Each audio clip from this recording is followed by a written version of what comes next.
Hello viewers, this is a circuit theory problem. We have to find the current in each branch. Just by inspection, we can write the matrix and we can solve for the currents. This is called mesh analysis. First step, what you have to do is take the currents in clockwise direction. See, I1 is clockwise. This is one loop. This is another loop. Again the current direction is taken clockwise, I2. Here again in the third loop we have taken the current clockwise and I name it as I3. This is the first step you have to do. So all the current direction should be in clockwise direction. If that part is over, then first come to the first loop because we have named it as I1. Just add all the resistance in the first loop, 60, 30, 50. So you will get 140. 60 plus 30 is 90. 90 plus 50 is 140. This is 1, 1. Next you move on to the second loop, 40, 10, which is 50. 50 plus 50 is 100. This is the position because it's the second loop, 100. Now third loop, 30 plus 40 plus 20, 70 plus 20, which is 90. It is 3, 3. This. So first we have entered the leading diagonal. Now what is the position of this? This is 1, 2. That is first row, second column. That means 1, 2 means the resistance that is common for first loop and second loop. So for first loop and second loop, the common resistor is 50. Just write down 50. Okay. Leading diagonal, all are positive. Other than the leading diagonal, all the values are negative. So even though it is 50, 50 is the common for first loop and second loop, you have to include minus sign. Okay. Now this position is, once you have finished this, you can write the same thing here also because this is 1, 2 and this is 2, 1. That is the resistance that is common for second loop and first loop. So whatever value you get here, the same value can be written here also. Now coming for the 1, 3, that is the resistance that is common for first loop and third loop. So first loop and third loop, the common element is 30. So you write 30 and include the minus sign. So 1, 3 is 3, 1. So you will be getting minus 30. So the next step will be this position, which is 2, 3. Second loop and third loop, the common resistor is 40.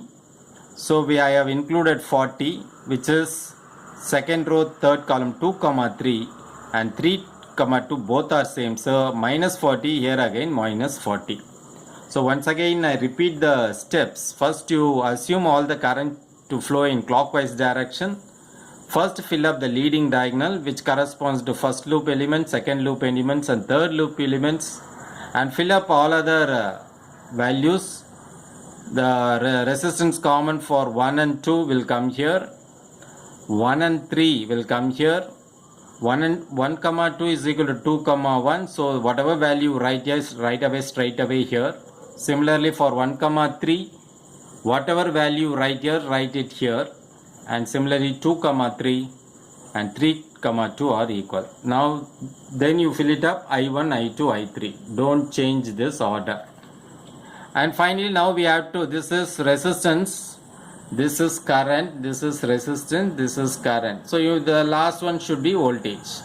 So when you go by clockwise according to the current, so there is no voltage source here, but it sees a voltage source. There is a fall in potential because this is positive and this is negative. When you move on clockwise, this is negative.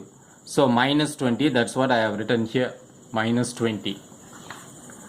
And after passing through this 20 volts, I come across 100 volts. This is negative, this is positive. So there it sees a rise in potential. So totally plus 100. Now you keep in mind that whenever you come from positive to negative, it is fall in potential minus 20, and when you from negative to positive, it is rise in potential, which is 100. So that's all about in this loop.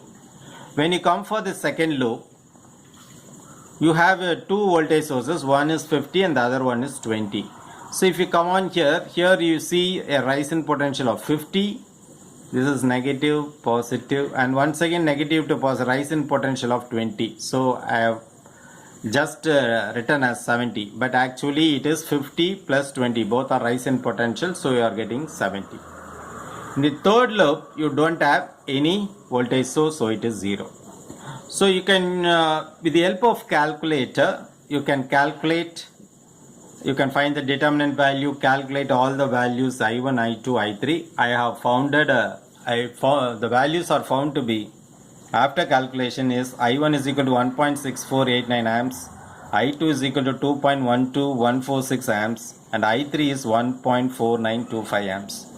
The important point what you have to note down is, if you see 60, it is only I1. This is plus and this is minus because current is moving here. If you see 30 ohms, I1 is moving in this direction, I3 in the opposite direction. So the net current flowing in 30 ohms is I1 minus I3. If you come across 50 ohm resistance, I1 is coming in this direction, I2 is moving in the opposite direction. But if you see the magnitude wise, I2 is greater than I1, that is 2.12 minus this value.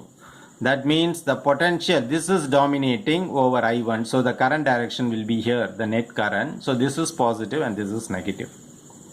So that's how you have to, similarly when you come across the current flowing through 40, I2 is moving in this direction, I3 in this direction. But I2 is greater than I3, therefore you have to subtract I3 from I2. That will be the current flowing through 40 ohms resistor. So I will explain you how to verify these results. Actually I done all the calculations. Maybe you can have a look over it. So this is how I found the del value. I1, you all know the basic solution of using matrices and determinants. I1 is equal to, I got this result like this, and later on I found I2, I got the answer like this, and then I3 I got the answer as this. Now we have to verify whether we have done the problem correctly or not. For that what I do is, first I have taken the first loop. I told you this is plus minus because current is flowing this way, this is positive, this is negative. I1 is greater than I3, so this is positive, this is current is moving in this direction, and when it comes to 50 ohms, I2 is greater than, so it is moving this way. So rise in potential.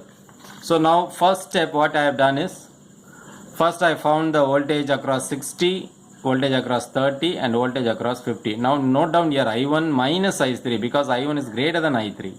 In this case I2 is greater than I1 for this. So now you add all these things, okay, 98 point, see all these values. So if you check out the polarity, this will be like this, this will be plus minus will be like this.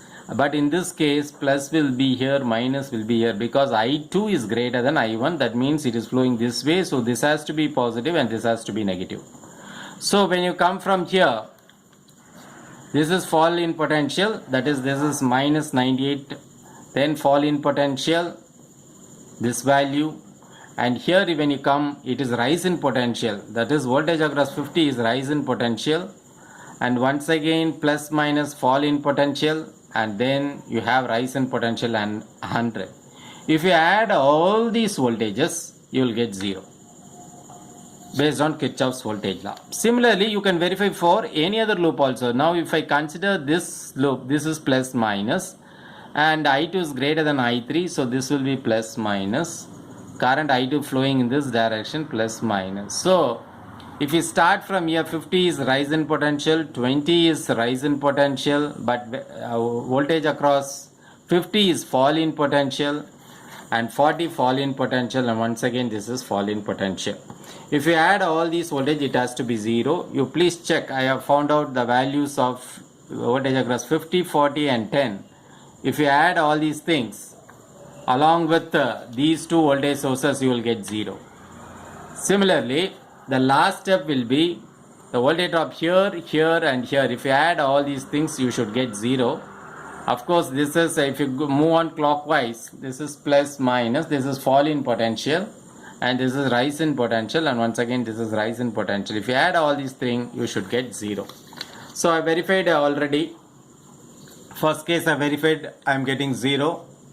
For the first loop, second loop I have verified, it is also I am getting 0. Third loop also I am getting 0. Just if you see 25.15844, so roughly 29 point something, and here again it is 29.85. So that's how we can solve this problem. It's a very easy method, easy to remember.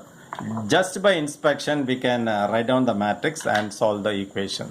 Thanks for watching. Nandri.